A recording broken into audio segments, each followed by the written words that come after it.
Saludos, buenas noches, noche del martes 25 de julio, festividad de Santiago Apóstol. Felicidades a todos los que así se llaman. Aquí comienza YE en Es Asturias Televisión.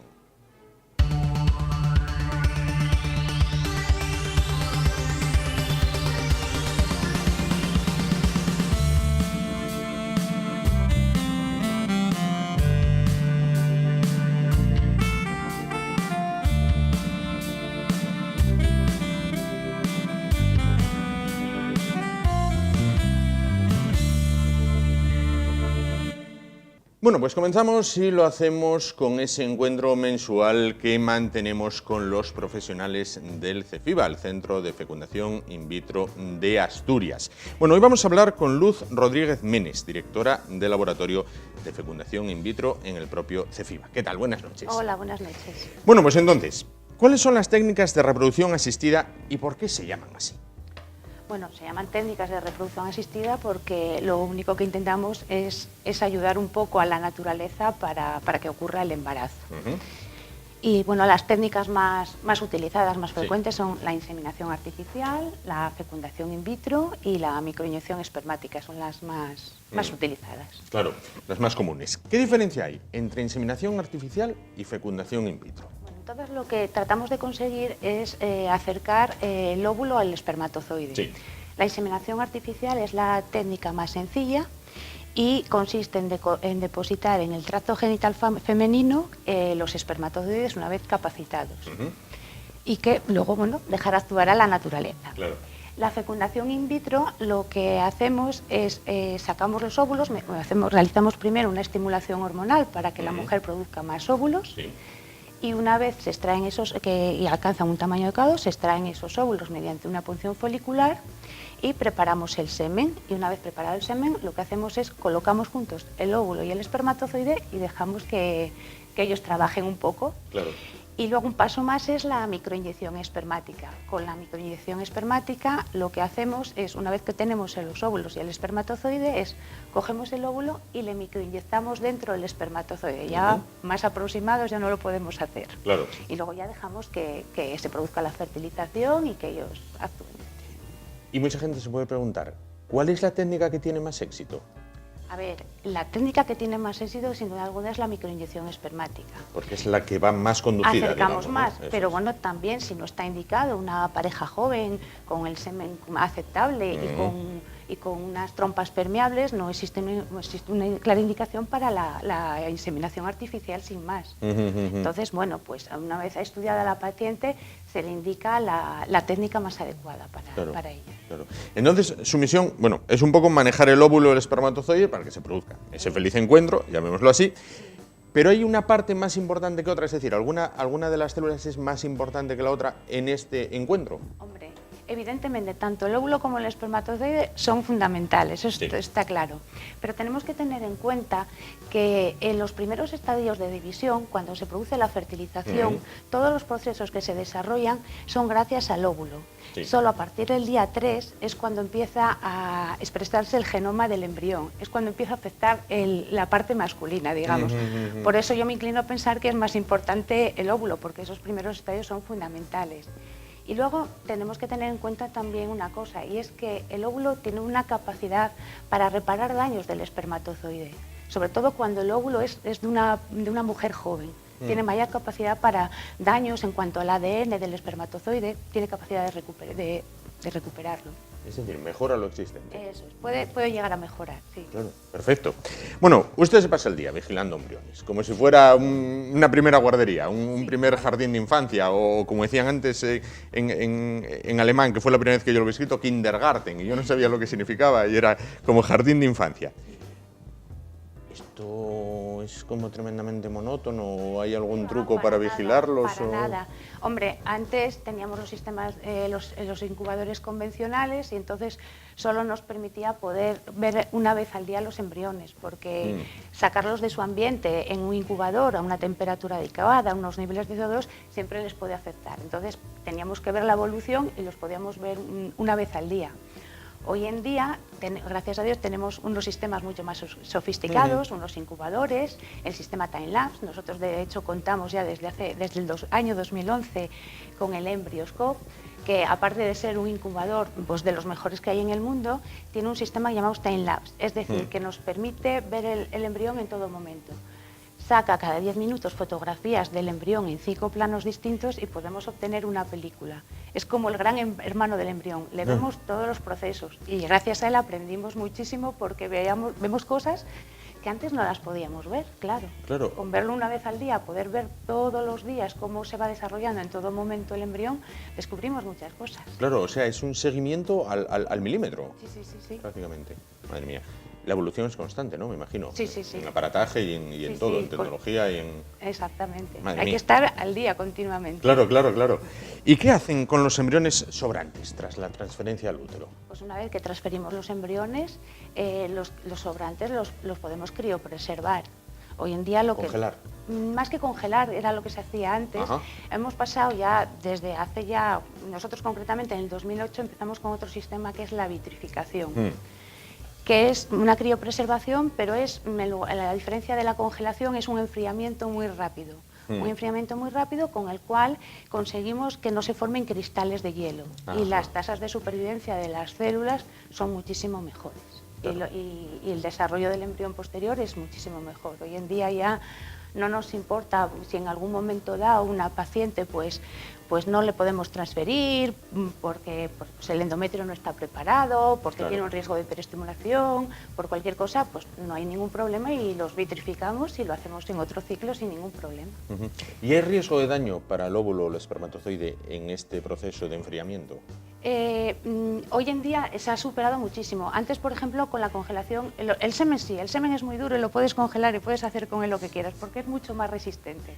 Hay que tener en cuenta que el espermatozoide es una célula muy pequeña, entonces tiene muy poco volumen y no forma cristales de hielo, mientras que el óvulo sí que es una célula muchísimo más grande y tiene muchos más problemas. La congelación no nos funcionaba, pero con el sistema de la vitrificación las tasas de supervivencia son buenísimas. Ha cambiado totalmente la metodología de trabajo gracias a este sistema. Entiendo entonces que son partes complementarias, es decir, antes me comentaba, bueno, pues el óvulo mejora partes del espermatozoide, pero el espermatozoide es más resistente. Sí, el espermatozoide es mucho más resistente por ejemplo, el proceso de enfriamiento y a la congelación. Por ejemplo, el óvulo no funcionaba con la congelación, en cambio el espermatozoide sí, sin ningún problema. Claro. ¿Y cómo puedes saber si los embriones que se consiguen tienen alguna anomalía genética? ¿Esto hay manera de saberlo? Hay manera de saberlo. Existe una técnica que es el diagnóstico genético preimplantacional. De lo que se trata es que al embrión se le puede quitar una célula y se puede analizar los cromosomas de esa célula y podemos ver si el embrión es normal o no. Incluso también para enfermedades genéticas también se puede utilizar esta técnica. Claro. ¿Actúa entonces un poco como cirujana del propio embrión? No, nunca actuamos en el embrión, solo diagnosticamos. No es una técnica invasiva en el sentido que vamos a actuar sobre el embrión. Nosotros solo sirve para diagnosticar si hay alguna anomalía, si hay alguna enfermedad y seleccionar qué embrión carece de esa anomalía o carece de esa afectación de una enfermedad. Hablamos antes de cómo evoluciona, bueno, pues todo, desde las técnicas hasta el aparataje, la tecnología. A día de hoy, ¿cuál es la técnica más novedosa que se utiliza? Pues mira, ahora mismo la verdad es que lo que ha cambiado más bien es la metodología de trabajo, el sistema Time-Lapse, el Embryoscope. Y sobre todo ha cambiado también lo que es el diagnóstico genético preimplantacional. Antes solo podíamos estudiar unos cromosomas, ahora se pueden estudiar todos los cromosomas. Y sobre todo en los últimos años lo que ha cambiado es en cuanto a la criopreservación de óvulos, que antes no lo podíamos hacer y cada vez vienen más mujeres solicitando pues lo que llamamos la preservación de la fertilidad. Mujeres que pues quieren ser madres, pero en este momento por las circunstancias que sean, pues no lo tienen previsto y acuden pues para preservar sus óvulos para un futuro. Claro. A ver, usted es una profesional joven. No tanto. Bueno, vamos a ver, sí, joven, en una palabra. Cuando usted empezó, con respecto a ahora, hay cosas que le parecerán ciencia ficción. O sea, quiero decir, si el primer día que usted empezó a vigilar en el primer jardín de infancia de embriones, le dicen lo que hay ahora... Es impresionante lo que ha cambiado, todo. La manera de trabajar, los medios de cultivo que disponemos, el aparataje que disponemos, no, es que no tiene nada que ver.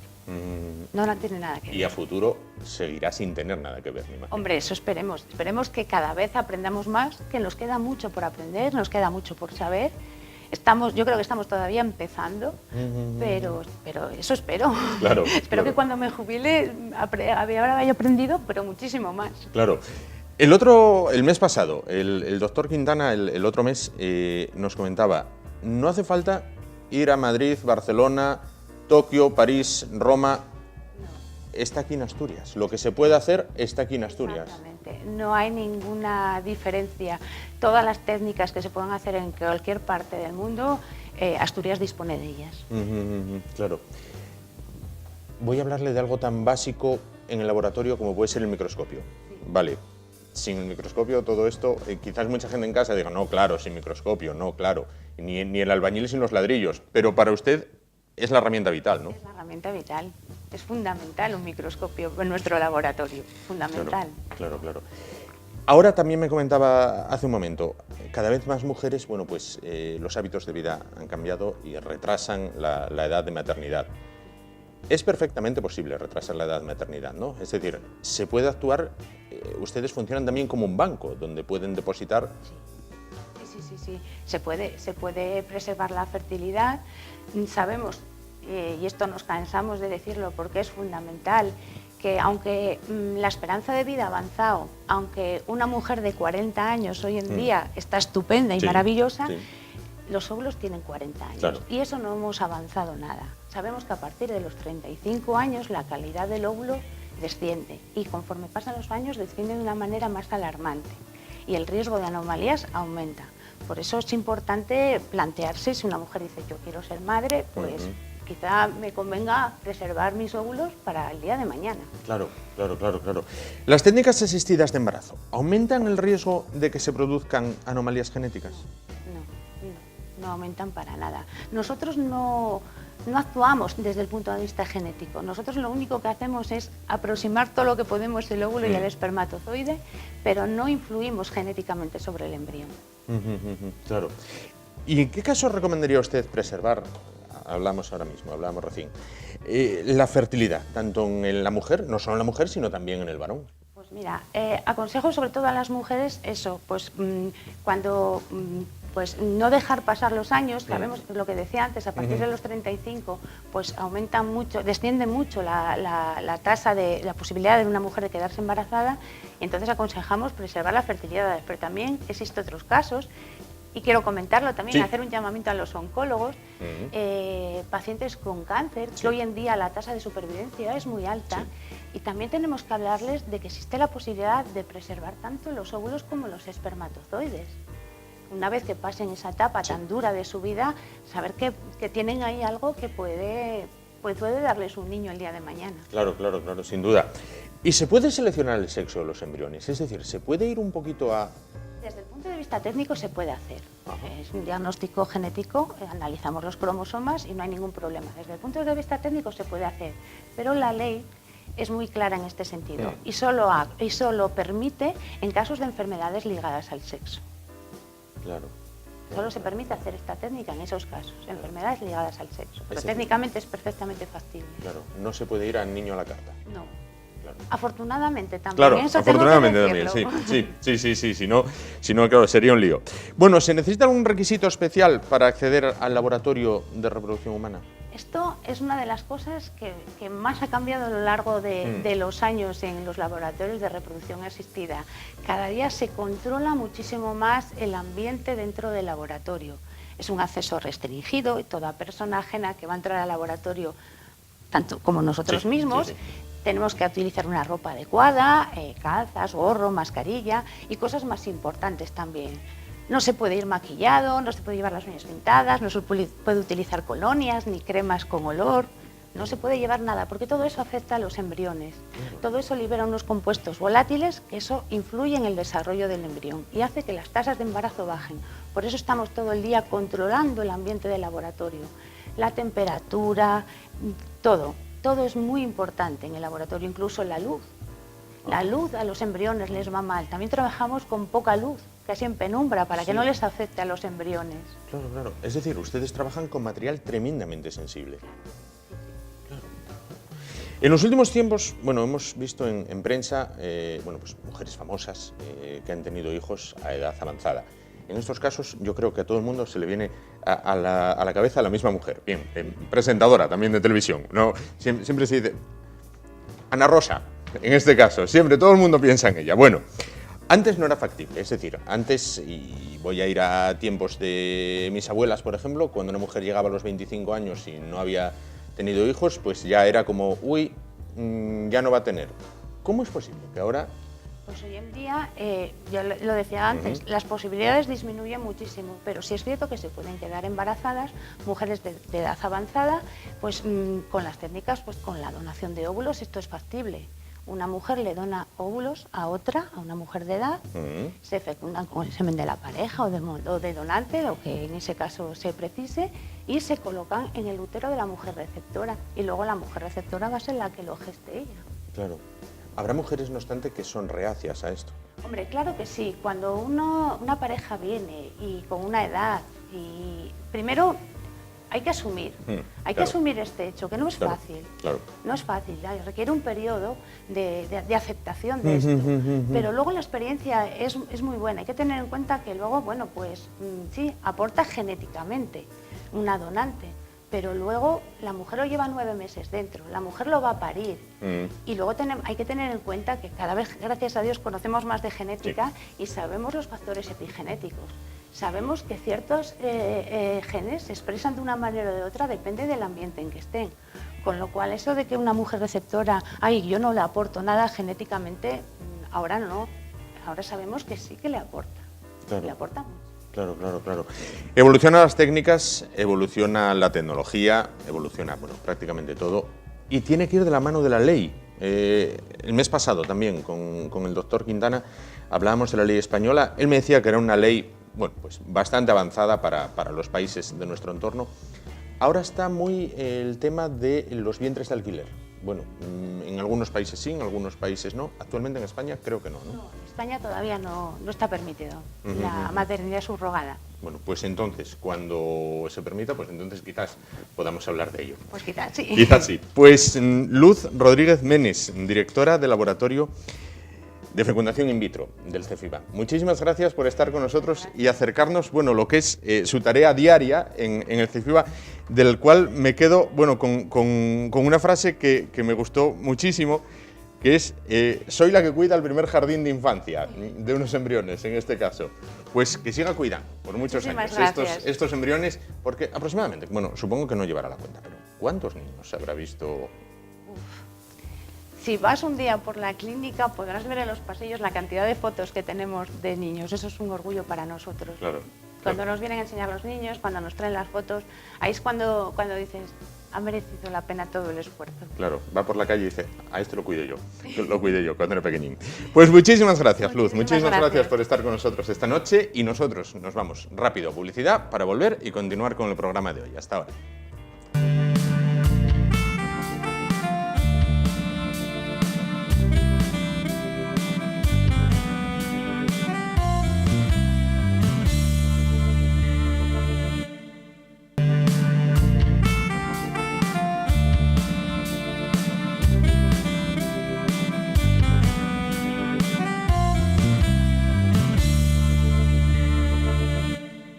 Bueno, pues continuamos y cambiamos de tema. Vamos a hablar a continuación de comer bien, de comer sano, de sentirnos a gusto con uno mismo, tanto por dentro como por fuera. Vamos a hablar de intolerancias alimentarias y lo vamos a hacer con la doctora Ana Zanza, directora de la Clínica Zanza en la calle Caveda de Oviedo. ¿Qué tal? Buenas noches. Hola, buenas noches. Bueno, pues entonces, intolerancia alimentaria, un tema muy traído y muy llevado en los últimos años. Vamos primero a la definición. ¿Cómo podemos definir intolerancia alimentaria? ¿Qué es? Pues la intolerancia alimentaria en realidad es como una sensibilización, es como que nuestro cuerpo se ha sensibilizado frente a determinadas sustancias o alimentos a los que antes era tolerante, pero que de repente le empiezan a sentar mal y se manifiestan con síntomas muy dispares y muy difusos, que muchas veces es difícil de relacionar la intolerancia con el alimento en cuestión. Claro. ¿A qué puede ser debida esta intolerancia? Pues para mí está muy claro.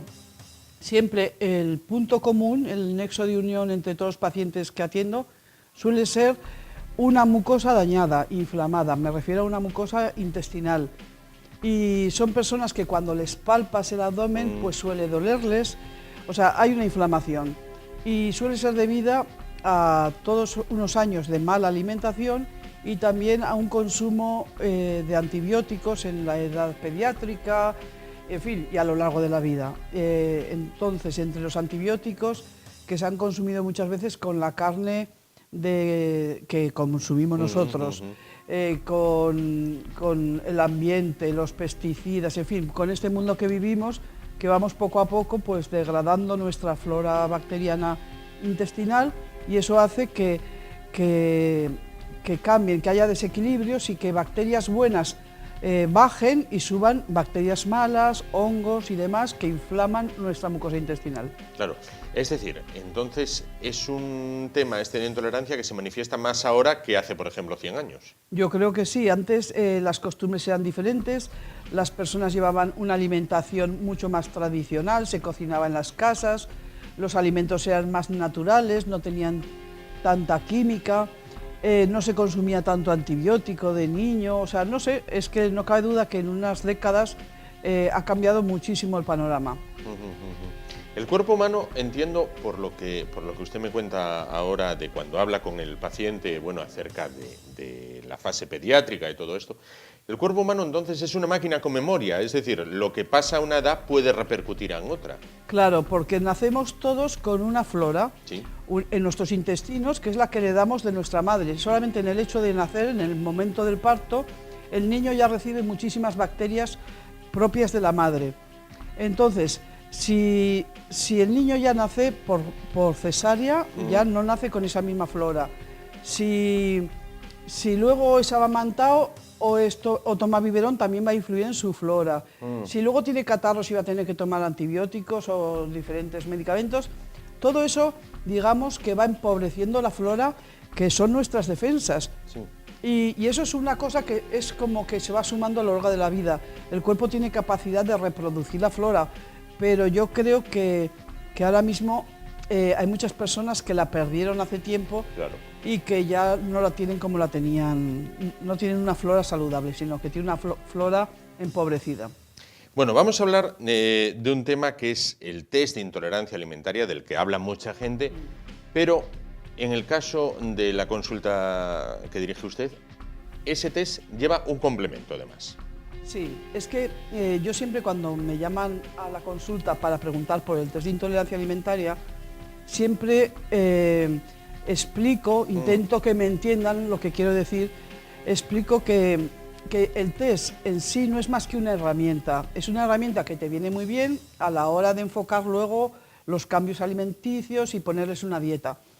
Pero en realidad lo importante, lo realmente importante es la historia que les haces antes del test. Es una historia en la que les preguntas sobre muchísimos síntomas y entonces esa historia te orienta sobre el origen de este problema. Entonces no basta con quitar un alimento, que por supuesto, imagínate, una persona le está sentando de pena el gluten, deja el gluten y va a notar una mejoría muy grande. Pero es que además de tener intolerancia al gluten, puede tener también un sobrecrecimiento de cándidas, o sea, de hongos en el intestino. O puede tener una bacteria, puede tener más cosas. No solamente es un problema de intolerancia alimentaria, es un problema de inflamación de la mucosa. Hay que tomar más medidas y sobre todo, aparte de dejar esos alimentos a los que se es intolerante, además hay que hacer ciertos cambios en la dieta y detoxificar el cuerpo. ¿Y hay diferencia entre intolerancia y alergia alimentaria? Sí, la alergia actúa por otros mecanismos y digamos que la alergia sería un proceso más agudo, algo que tiene una sintomatología mucho más grave, digamos. Una alergia puede llegar a causar un edema de glotis o, no sé, otros problemas más agudos. La intolerancia es algo como no tan agudo, es una cosa crónica que muchas veces son síntomas digestivos, de hinchazón, de gases, de estreñimiento, o personas que van al baño demasiado blando con episodios de diarrea, o personas que tienen dolores de cabeza, o que notan que quieren adelgazar, se ponen a dieta y no hay manera de adelgazar, siempre les cuesta muchísimo adelgazar. Entonces, eso es lo que es la intolerancia alimentaria, algo mucho más útil. Claro. ¿Esta intolerancia alimentaria se manifiesta en todo tipo de personas, mayores, pequeños, o hay unas franjas de edad en la que es más virulenta? Las intolerancias alimentarias se pueden dar en todas las edades y a todas las personas, pero también es verdad que es más frecuente todas estas cosas yo creo que en mujeres. En mujeres hay más intolerancias que en hombres. Curioso. Como muchos problemas hormonales y de desajustes, por ejemplo, problemas de tiroides es más frecuente en mujer. Hay muchas cosas que tienen mucho que ver también, intervienen los cambios hormonales. Claro, lógico. Bueno, pues doctora, llegamos hacia el final. Estamos en pleno verano. ¿Qué consejos se puede dar a la gente ahora en la alimentación de verano? Que bueno, parece que comemos un poco más fuera de casa, quizás se toma algo más de alcohol, unas cervezas, alguna cosita, sí. Se va uno a las fiestas, a las romerías, a las fiestas de Prado, y luego llega septiembre y ahí traemos esa memoria en el cuerpo humano. Bueno, pues yo daría los siguientes consejos. Por un lado, aprovechar que el buen tiempo para hacer más ejercicio físico, para salir más a la calle, no ponernos excusas de salir a caminar, beber mucho agua, que se nos olvida beber agua y la verdad es que eso hace mucho la diferencia, y tomar muchas ensaladas, mucho vegetal, aprovechar el buen tiempo para tomar todos esos alimentos saludables y dejar de consumir, procurar arrinconar lo máximo posible los helados, los lácteos en general, los panes, el gluten, el trigo, porque son los alimentos que normalmente suelen causar más problemas. Y los azúcares, por supuesto. Entonces, dedicarse mucho a lo verde, al consumo de carnes, pescados y disfrutar del verano, pero con alimentos menos alérgenos, digamos. Claro que sí. Pues doctora Zanza, directora de la Clínica Zanza en calle Caveda de Oviedo, muchísimas gracias por estar esta noche con nosotros y por haber estado durante toda esta temporada con nosotros, bueno, pues aconsejando a las personas acerca de lo que hay que hacer, de lo que no hay que hacer y de distintos tratamientos que pueden llevar o que pueden llevarse a cabo para sentirse mejor por dentro y por fuera. Muy Muchísimas bien, gracias a vosotros. Y nosotros nos vamos a publicidad, volvemos en un momento y continuamos. Hasta ahora.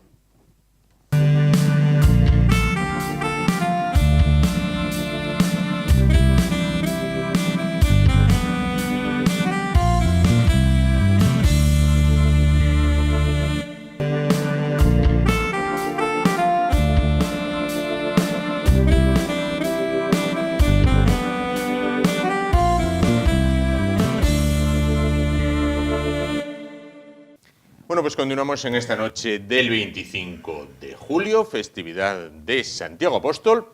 Es tiempo para hablar con las personas, con los profesionales del acuartelamiento Cabo Noval, con el Regimiento Príncipe número 3.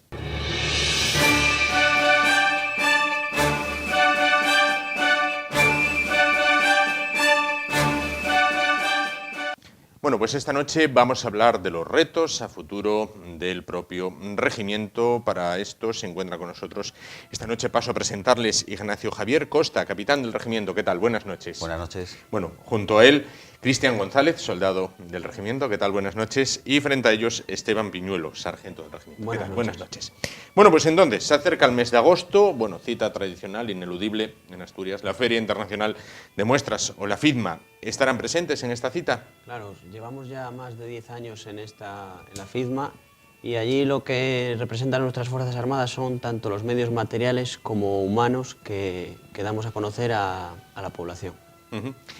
Con la experiencia de otros años, ¿se interesa la población asturiana, los visitantes en general de eventos, como puede ser la Feria de Muestras, bueno, pues por lo que allí explican, lo que allí muestran? Bueno, según estadísticas de la misma feria de la FIDMA, nuestro stand es uno de los más visitados, ¿no? Pero no solo en este tipo de eventos, sino que cuando realizamos algún tipo de ejercicio táctico, como pueden ser marchas, maniobras, hacemos siempre alguna parada y la población siempre se acerca a preguntar, pues eso, alguna cosa de qué equipo llevamos, cuánto pesa la mochila, cosas así, algún dato.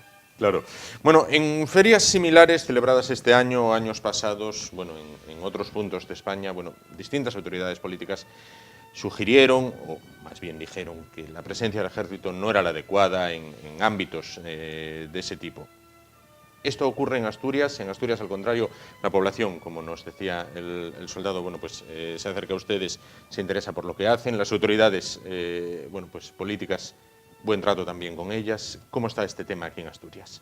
Bueno, en primer lugar, destacar que como militares obviamente no podemos hacer valoraciones o consideraciones al respecto de las declaraciones que hacen los políticos, pero lo que sí es verdad que bueno, lo que nos hace a nosotros acercarnos hacia la población son esas invitaciones que recibimos habitualmente para que formemos parte de las ferias o eventos que realizan los municipios asturianos. Creo recordar que en este último año pues, hemos sido invitados pues, por el Tineo, el municipio de Tineo, por Tapia de Casariego, hemos estado también en Avilés. Entonces, en definitiva, bueno, eso es lo que nos hace a nosotros ver que hay un interés de la sociedad civil por el trabajo que realizan sus militares. Claro. Bueno, recientemente han desarrollado ejercicios conjuntos con el ejército francés. Bueno, una unidad del ejército francés estuvo en el acuartelamiento Cabo Noval. Bueno, ¿cómo fue esta experiencia? Todo ejercicio bilateral es satisfactorio y enriquecedor. Además de que se adquieren medios, se comparten medios y materiales, aparte de instrucción y adiestramiento, también lo que más importante es la marca España, porque así los otros ejércitos nos damos a conocer a otros ejércitos y a otros países. Y hay buen ambiente con ellos, ya al margen de lo que es Sí, además, bueno, pues estas maniobras y tal, bueno, el convivir con ellos el día a día. El trato afable que tiene el soldado asturiano, ya sabemos que es imposible que salga mal y estos ejercicios siempre son exitosos. Claro. Bueno, por otra parte, ¿hay previstas más actividades de este tipo? Bueno, pues no sé, con otros países de nuestro entorno, bueno. En el plan anual que tenemos nosotros siempre hay fijadas más hitos como este. Lo que pasa que la complejidad logística que supone, pues no podemos decir el cuándo ni el cómo, pero sí, me consta que con el ejército estadounidense puede ser el siguiente que tengamos. Bueno, ustedes el año pasado, me corrigen si me equivoco, el verano pasado creo que fueron unas maniobras a Polonia. Bueno, pues nada más y nada menos que a Polonia. Bueno, ¿cómo es desarrollar unas maniobras tan lejos de casa en un país quizás tan tremendamente distinto como puede ser Polonia, ¿no? Que bueno, Francia no deja de ser, bueno, pues un país de nuestro entorno, como puede ser Italia, como puede ser Portugal, pero bueno, Polonia. Bueno, más que el reto de desplazarnos a un país extranjero como puede ser Polonia, ya que hemos estado en otros escenarios bastante más alejados, no solo en distancia, sino que culturalmente hablando también. El reto que se nos planteó fue el desplazarnos allí con todos nuestros medios. Porque habitualmente cuando participamos en una misión internacional siempre disponemos ahí de todo nuestro material, hablemos vehículos, armamento, claro. Y lo único que se desplaza es el personal. Con lo cual, el reto importante de esta misión, que duró en torno a un mes del año pasado en Polonia, fue realmente desplazar todos esos medios a ese país, ¿no? Claro. Que en principio el material pesado fue por vía marítima y los medios humanos por avión, obviamente. Claro. Pero ese fue el gran reto que tuvimos y que salió todo satisfactoriamente. Es un país extranjero, pero bueno, no se aleja mucho culturalmente de nosotros tampoco, Polonia, con lo cual estamos muy contentos de nuestra participación ahí. Sí, sí. Perfecto. ¿Hay actividades previstas, unas actividades de este tipo? Ya sea la de Polonia, ya sea la de recibir, bueno, franceses, bueno, como nos decía él, americanos. En este caso, bueno, pues ellos son, me comentaban sus compañeros el otro día, ellos son el paradigma del soldado totalmente equipado. Bueno, entiendo que el trato con ellos también cuando participan en misiones de paz, perfecto, ¿no? Sí, sí, por supuesto. Bueno, hay que decir que nosotros no tenemos ahora mismo nada que envidiar a cualquier otro país con el que participamos, sea cual sea el país. Es verdad que España ha hecho un esfuerzo muy grande en poder equiparnos al nivel al que estamos ahora, y eso sumado al componente humano, que tiene una grandísima profesionalidad, pues obviamente el trato es de tú a tú siempre que nos desplazamos a a cualquier ejercicio bilateral con cualquier otro país amigo. Sí. ¿Y cuáles son las citas a futuro más inmediato en el calendario del regimiento? Lo que tenemos ahora, el hito más importante es el FIDMA. Sí. Y también, aparte, luego tenemos programado una operación, unas maniobras a San Gregorio, que es claro, es un campo de los más importantes, un campo de maniobras, y es lo más actualizado sería esos dos hitos. En el horizonte ya se habla de nuevas misiones en el exterior. Bueno, ¿hay ganas de despliegue lejos de casa? El regimiento tiene 25 años de experiencia en este tipo de despliegues, ¿no? Entonces es algo que el soldado que viene aquí a ejercer nuestro trabajo pues lo elige ya a sabiendas de esta experiencia, ¿no? Entonces tenemos muchas ganas. Nos pica un poco el gusanillo, por decirlo de alguna manera, ¿no? De volver a una misión táctica de estas. Porque es nuestro trabajo, ¿no? Estamos entrenando todos los días pues, para realizar ese tipo de misiones. Claro. Otra cosa será los de casa, ¿no? Que bueno, se quedan un poquito, supongo, con la preocupación de que se van lejos. Sí, es la cosa que tiene este oficio. Claro. Ya lo decían mis compañeros en otras entrevistas anteriores, que hay que vivir con ello. La familia es la que se queda con la peor parte. Lógico. Bueno, ¿cómo se intensifica la preparación de la unidad desde que se confirma? Oye, pues mira, que nos van a desplegar en tal fecha, entiendo que no es de hoy para mañana. Bueno, pues en tal fecha se inicia el despliegue. Bueno, ¿cómo se intensifica? ¿Cómo coge velocidad? Bueno, matizar que nuestro ritmo es siempre muy intenso. Esto es un hito muy importante, pero bueno, tampoco es algo que se desvía mucho de lo que diariamente hacemos. Sí que es verdad que hay un protocolo de preparación cada vez que somos designados para participar en una misión internacional, y a grandes rasgos se basa en que unos meses previos orientamos toda nuestra instrucción y adiestramiento hacia ese escenario que vamos a ocupar. Claro. Una preparación que entiendo abarca todos los ámbitos, o sea, no solo los puramente militares, sino saber qué tipo de población se va a encontrar uno allí, bueno, cuáles son los rasgos culturales. Sería muy difícil poder ejecutar la misión sin contemplar ese apartado también. Esta preparación que se hace en los meses previos no únicamente va orientada a la instrucción de adiestramiento. Se incide mucho en todo el tema cultural, historia de ese país al que nos desplazamos, porque no cabe duda que actualmente todos los escenarios en los que cumplimos nuestras misiones internacionales están bastante alejados, no solo culturalmente, sino en distancia con lo que es nuestra cultura. Claro. Con lo cual es necesario, imprescindible, que el militar tenga conocimiento de cuáles son las costumbres, históricamente tener algunas nociones sobre ese país, de tal manera que no choque el cumplimiento de la misión con la población oriunda del país o las costumbres. Claro. Bueno, por otra parte, las misiones en el exterior quizás sean la parte más conocida del regimiento a nivel calle, ¿no? A nivel de población civil. Sin embargo, creo que ustedes participan en otras tareas, como puede ser ahora en verano, vigilar el tema de los bosques, los montes, para prevenir incendios, que ya se han dejado notar en lo que va de verano en otros puntos de España. Sí, es la operación estival más importante que hacemos, y es el Centinela Gallego. Que lo que está en la zona que es en Galicia, y es sobre todo para vigilar que no se propaguen o que nadie haga incendios forestales en la zona. Y la verdad es que es muy satisfactoria. Claro, el pasado mes de marzo, me corrigen ustedes si me equivoco, uno de sus batallones, el Toledo, recibió un premio a la excelencia por el buen uso de materiales y medios. Bueno, esto es un acicate para continuar haciendo así las cosas. Desde los niveles más bajos, como es el mío, la tropa, el soldado, la íntima satisfacción del deber cumplido, ¿no? Que lo que viene a decir es que no trabajamos para ser recompensados por nuestro trabajo, sino que lo hacemos porque nos gusta. Pero bueno, que cuando a uno lo premian siempre es bueno, y además como este premio que es a nivel ejército de tierra, no es 3 unidades, no, es a nivel ejército de tierra. Claro. Entonces, pues sí, nos ayuda a seguir trabajando a todos en la misma línea. Claro. Las actividades que ustedes realizan son cada vez más conocidas. Bueno, cada vez el ejército tiene más presencia en la sociedad. Sin lugar a dudas. Desde hace unos años, posiblemente unido el principio de los despliegues del ejército en escenarios internacionales, hemos notado que hay un interés especial por las Fuerzas Armadas, por qué es lo que hacen los militares de tu país. y sin duda eso nos lo traslada a la población civil directamente cuando tenemos contacto directo con ellos, bien cuando participamos en eventos o en actividades a las que somos invitados, bien cuando realizamos algún tipo de ejercicio en el marco de la instrucción y adiestramiento diaria que hacemos, pues se dirigen a nosotros para preguntarnos o simplemente para agradecer bueno, pues la labor que hacemos por la sociedad, que en definitiva es nuestro principal objetivo.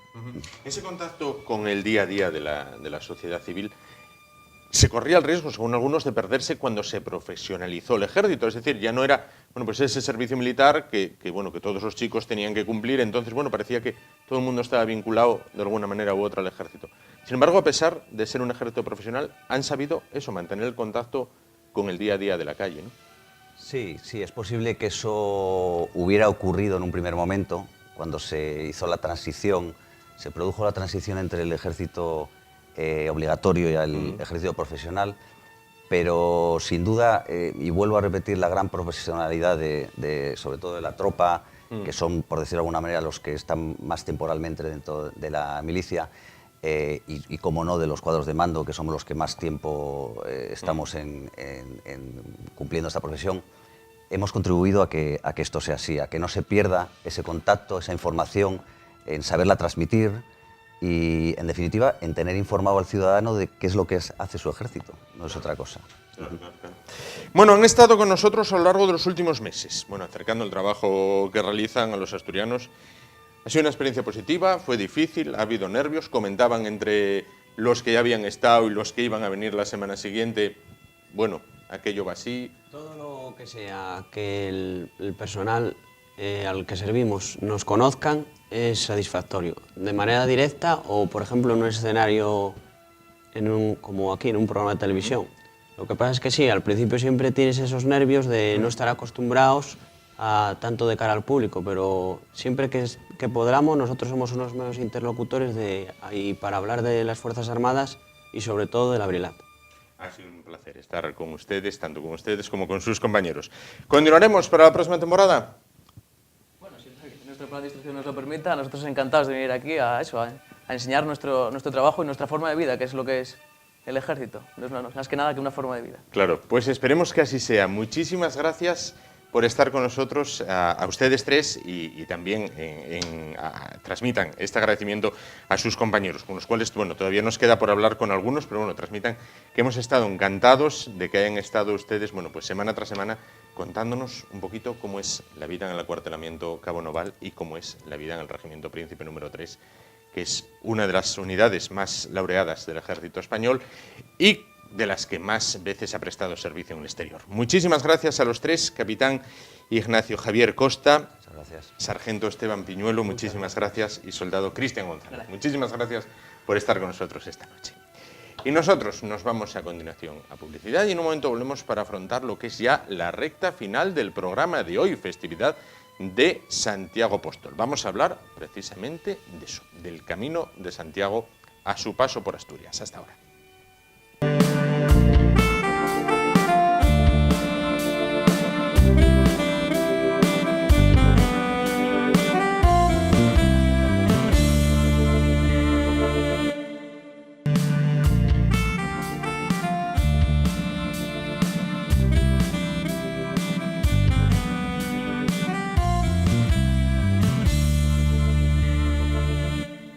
Bueno, pues continuamos, afrontamos ya la recta final del espacio de hoy, como decíamos, festividad de Santiago Apóstol, con lo cual, pues en Asturias, además de felicitar a todas aquellas personas que se llamen Santiago, hay que hablar con la Asociación Asturleonesa de Amigos del Camino de Santiago, que ahí están peleando por lo que fue la primera autopista de Europa, la que conectaba, pues Santiago de Compostela, en un extremo, prácticamente con todo el continente europeo.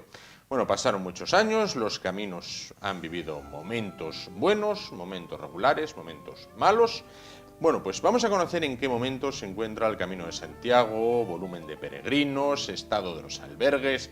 bueno, todo lo que tiene que ver con el Camino de Santiago, y para ello hablamos con José Luis Galán, presidente de la Asociación Astur-Leonesa de Amigos del Camino de Santiago. ¿Qué tal? Buenas noches. Hola, buenas noches, buenas noches. Bueno, pues durante estos días están con el tema del peregrino del año. Sí, estamos de actualidad en este momento. Sí. Estamos de actualidad porque, bueno, claro, hoy es el día de Santiago Apóstol.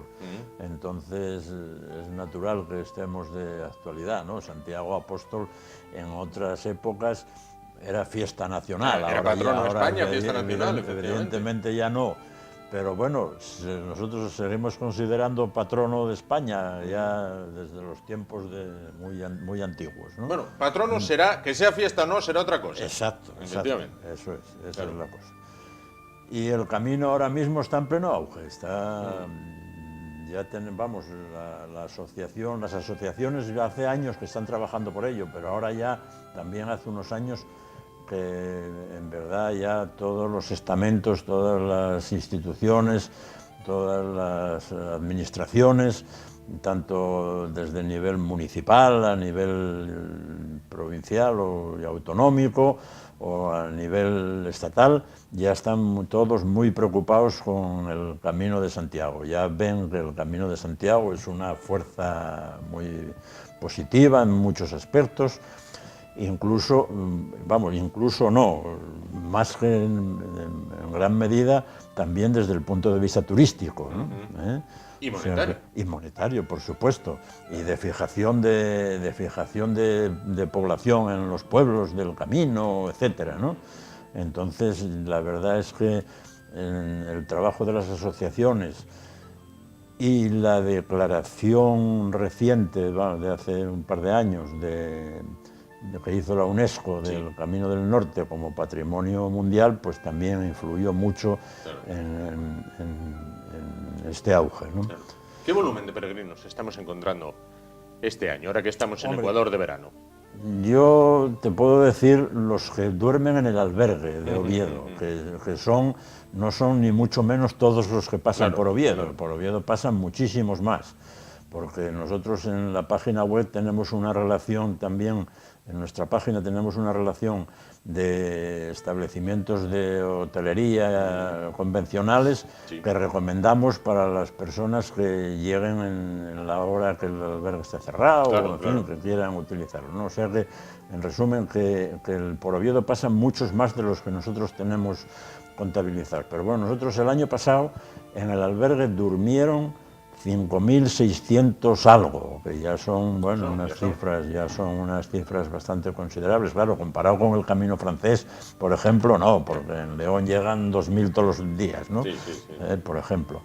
Pero bueno, que ya 5.600 que duerman en el albergue ya es un número considerable. Y este año andamos pues como un 17 o 18% más que el año anterior. En estas fechas, concretamente hace 3 o 4 días, que hicimos la última estadística, pues el año pasado habían pasado 1.900 y este año es fácil que hayan pasado ya 2.400, o sea que el aumento es considerable. Es considerable, sí. ¿Nacionales, extranjeros? ¿De dónde? Pues mira, hasta hace 3 o 4 años eran más nacionales que extranjeros. Desde hace un par de años ya se invirtió el porcentaje. Estamos ahora mismo en un 57 o 58% de extranjeros y un 40 y tantos de nacionales. Claro. ¿Cuáles son las nacionalidades más? Bueno, pues franceses, italianos, alemanes, ingleses. Por ejemplo, ayer el peregrino que hicimos, peregrino del año, pues era un chico inglés, de padres españoles, pero inglés, estudia en Maastricht y reside en Maastricht. Y ya te digo, los extranjeros ahora mismo superan a los nacionales. Claro. ¿Y la nacionalidad más rara que hayan tenido, bueno, más rara por poco común, ¿no? Sí, por poco, sí, pues Corea, bueno, Corea, sí, Japón hay bastantes también, ¿eh? Sí, asiáticos también hay bastantes, sí. ¿Cómo está el camino? De Sudáfrica y en fin, bueno, de todos los lugares. Sí, países exóticos, claro, digamos, no claro, respecto a nosotros. Sí. Claro. ¿Cómo está el camino a su paso por Asturias? Hombre, el camino todavía tiene mucho que hacer, aunque ya se hizo mucho, pero todavía quedan lagunas todavía, sí. Todavía queda completar la infraestructura de albergues, hay tramos que no están muy practicables, hay señales que están inequívocas, que confunden un poco, en fin, hay todavía mucha labor que hacer. Pero bueno, el Principado también, la Consejería de Cultura ya está muy preocupada con el tema. Hace poco también salió el libro blanco del Camino de Santiago, que es una puesta a punto de todos los problemas que puede haber, y la Consejería de Cultura está haciendo una labor muy buena en ese aspecto. Sí. ¿Y la red de albergues habría que ampliarla? Sí, la red de albergues hay tramos que hay que ampliar, sí. Aunque también ya se van completando con albergues privados también, ¿eh? Ya los albergues privados ya funcionan. Ya van funcionando, sí. Claro. ¿Qué vigencia tiene el camino? Cuando hablamos del Camino de Santiago, bueno, pues hablamos desde la Edad Media hasta 2017, ya llegando al 18, dicen los antiguos 1 de agosto, 1 de invierno. Sí. Entonces, bueno, pues 2018, ¿está vigente el tema del camino? Está vigente, ya te digo, va totalmente vigente, incluso en auge, ¿no? Vamos, creciendo, por lo menos de momento creciendo. Y tenemos en la perspectiva el 2021, que es el próximo año santo jacobeo. O sea que es de suponer, vamos, la expectativa es de que por lo menos al 2021 siga creciendo la afluencia. Claro. ¿Cómo ha cambiado el camino desde que usted, bueno, pues empezó a realizar tramos, a ir incluso a Santiago? Sí. Bueno, ¿cómo lo ha visto evolucionar? Mira, la Asociación Asturleonesa se creó en el año 90, sí. Haciendo una primera peregrinación de Oviedo por el Camino del Salvador, que por cierto el Camino del Salvador se quedó fuera de la declaración de Patrimonio Mundial, sí. Desgraciadamente, por razones, en fin, que no vienen al caso, pero se quedó fuera. Bueno, pues en aquel año 90, cuando nosotros salíamos de León en dirección a Oviedo, en dirección a Carvajal de la Legua, que no es el camino francés, sí. La gente nos decía que no, que por aquí están confundidos, que no hay, que esto no es el Camino de Santiago. Claro. Hasta ese punto llegaba, ¿no? Que nadie se acordaba de que había un Camino del Salvador, ni que Oviedo había sido el inicio del Camino de Santiago. Y sin embargo, el Camino francés ya había empezado su recuperación en los años 70, unos años antes, y estaba ya mucho más promocionado. Entonces todo el mundo pensaba que el Camino de Santiago era el Camino francés. Claro. Bueno, hay que reivindicar lo nuestro también. Hay que reivindicar lo nuestro. La verdad es que ahora ya se progresó bastante. Bueno, los números que comentamos ya lo van diciendo, ¿no? Y para una persona que nos esté viendo y diga, oye, mira, tengo vacaciones ahora en agosto, quiero comenzar. ¿Cómo comenzar? Porque supongo que no será decir, bueno, vivo en Llanes y quiero plantarme en Santiago. Hombre, puede hacerse, ¿no? Puede hacerse perfectamente, sí. Se dice que el camino de Santiago no empieza en Irún ni empieza en París, empieza en casa del peregrino, sí. ¿no? Lo que pasa es que, bueno, después, claro, hay que ir a coger una ruta que esté un poco marcada y que sea practicable, ¿no?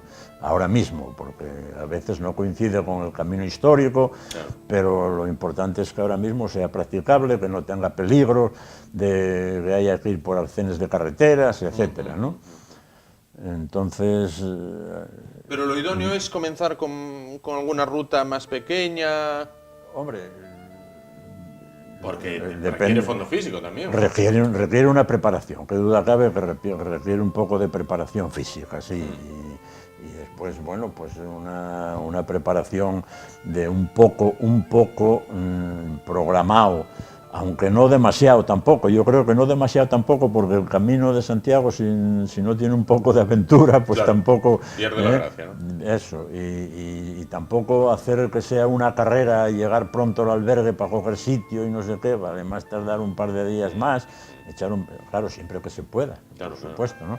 Pero echar un par de días más, hacerlo tranquilamente, hablar con la gente que encuentres por el camino, a lo mejor en un momento dado separarte un poco del camino para visitar algún monumento, sí, algún sitio que merezca la pena, etcétera. Vamos, eso yo creo que el camino no es una competición, ni mucho claro, menos, ¿eh? Últimamente hay mucho peregrino que lo hace en bicicleta, por ejemplo. Bueno, todo es válido, ¿no? Me imagino. Sí, sí, por supuesto, todo es válido. La verdad es que llegar a Santiago depende con el espíritu que lleves, ¿no? Eso, pero sí, en bicicleta también hay mucha gente que lo hace. El Papa fue en avión Y también va. y fue peregrino, ¿no? Claro. Peregrinó a Santiago. Y en la Edad Media, pues el que podía ir a caballo, iría a caballo. Efectivamente. Y el que tenía que ir a pata pues iba a iría, patuca. claro. Efectivamente. Sí. Bueno, para finalizar, yo las veces que he visto Santiago, ya más allá del sentimiento religioso que pueda tener cada uno o el sentimiento Sí. cultural, digo que Santiago es una ciudad que vive del camino y de la basílica y del apóstol y de todo esto, toda su economía gira en torno a esto, y siempre me sorprendió que yo veía gente allí en la Plaza del Obradoiro, bueno, pues caracterizados como el apóstol, Sí, bueno, pues haciendo distinto merchandising y tal, y yo decía, ¿y esto en Oviedo, en Asturias no lo hay? Ahora sí ya lo hay, ya hay gente Ya va viendo. vestida Yo de pasar, peregrino. Acabo de pasar por la plaza de la catedral y hay una chica ahí, sí. vestida de la regenta, Sí, y hay también hay otra de la y regenta, otra vestida de efectivamente. peregrino, y en fin, Bueno, ya. bueno. El turismo, el aspecto turístico del Camino de Santiago es una potencia enorme, ¿eh? Porque además es una marca, dicho, vamos, en lenguaje moderno, es una marca claro. que está promocionada ya a nivel internacional, a nivel mundial, ¿eh? Sí, sí. Bueno, pues esperemos que así continúe. José Luis Galán, presidente de la Asociación Asturleonesa de Amigos del Camino de Santiago, muchísimas gracias por estar con nosotros esta noche y ánimo a continuar ahí peleando por el camino. A vosotros, por acordaros de que hoy es Santiago. Efectivamente, hoy es Aunque Santiago, aunque patrono mucha de España, gente- que hay días que antes era fiesta, ahora no es fiesta. Bueno, pues Pero el para- que se llame Santiago, que lo celebre Exactamente. y los demás les felicitamos. Para nosotros sigue siendo fiesta siempre igual. a todos los efectos. Muchísimas gracias, José Luis. a vosotros. Y gracias también a ustedes. Llegamos así al final, nos vamos. Recuerden que volvemos mañana, será a partir de las 10 de la noche. Nos queda ya muy poquito. El jueves despedimos la temporada del YE por este año y volvemos en septiembre. Pero bueno, todavía tenemos 2 días para continuar hablando de más y más asuntos. Les dejamos con el meme de hoy. Gracias por su atención y hasta mañana.